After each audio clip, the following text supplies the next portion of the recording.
I hope you enjoyed this dry weekend day because there will be some rain showers that impact your Monday. Overall, the rainfall barely enough to wet the pavement, likely only amounting to around 1/10 of an inch of rain, but you may still want to pack that umbrella for the morning drive and the bus stop. If you can get outside, though, highs are going to be milder in the 50s ahead of our next cold front. Dry weather across Doppler radar right now. In fact, many folks saw a little bit of sunshine just in time for sunset. I'm watching an area of low pressure and a cold front. You'll notice some snow in South Dakota, and we're not going to get any snow out of this system, but it's a sign of a change in the weather. Here's the hour-by-hour timeline starting off right now. Overnight tonight, there will be some rain showers moving in by daybreak. This is a snapshot of Monday morning. You'll notice very light in nature and spotty as well. Through the afternoon, there will be some periodic rain chances ahead of this front that'll be sweeping in from the west-northwest. Tomorrow night, rain is going to wrap up, but it is going to turn breezy in the wake of that front and a much colder breeze for your Tuesday.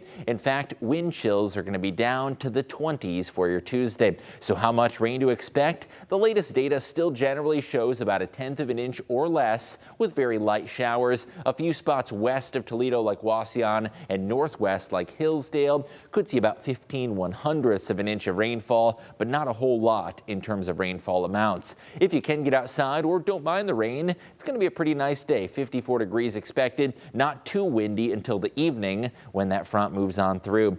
You'll notice the change in the weather Tuesday. Windy and cooler. Our high temperature makes it up to the low 40s, but it's going to feel like it's in the 20s when you factor in that breeze. The wind does turn a lot calmer on Wednesday. Now, after that into Thanksgiving, it gets interesting because we are watching a system that could bring us some rain and snow showers, although there is still some uncertainty with the timing and the placement of that system. Right now, I do have a 30% chance of rain and snow for Thanksgiving, and it is going to be a cooler day with temperatures in the upper 30s. We are still watching an area of low pressure that's going to be moving into the Ohio Valley. By Wednesday late evening, a few of those showers could drift into northwest Ohio. Now, overall, I think the biggest impacts of this are going to be south of Toledo. However, there are some computer models that do try to bring up some of that snow into northern and central Ohio.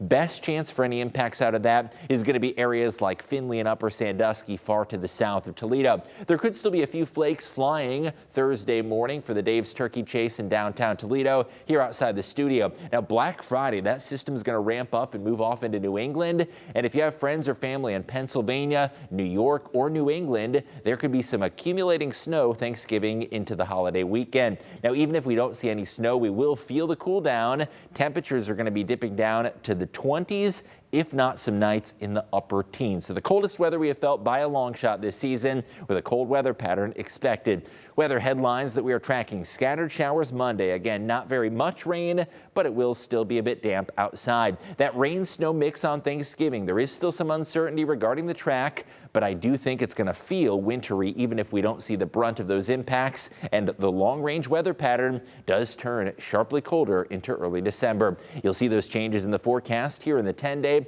A slight chance for rain and snow showers Thanksgiving with flurries into Black Friday. Temperatures are going to be down into the mid-30s, dropping to 30 for Saturday and Sunday. Some of those mornings, we'll call them frigid. Look at those overnight lows in the 20s, and into early next week, we do cool down significantly, barely rebounding above freezing by the end of the 10-day forecast.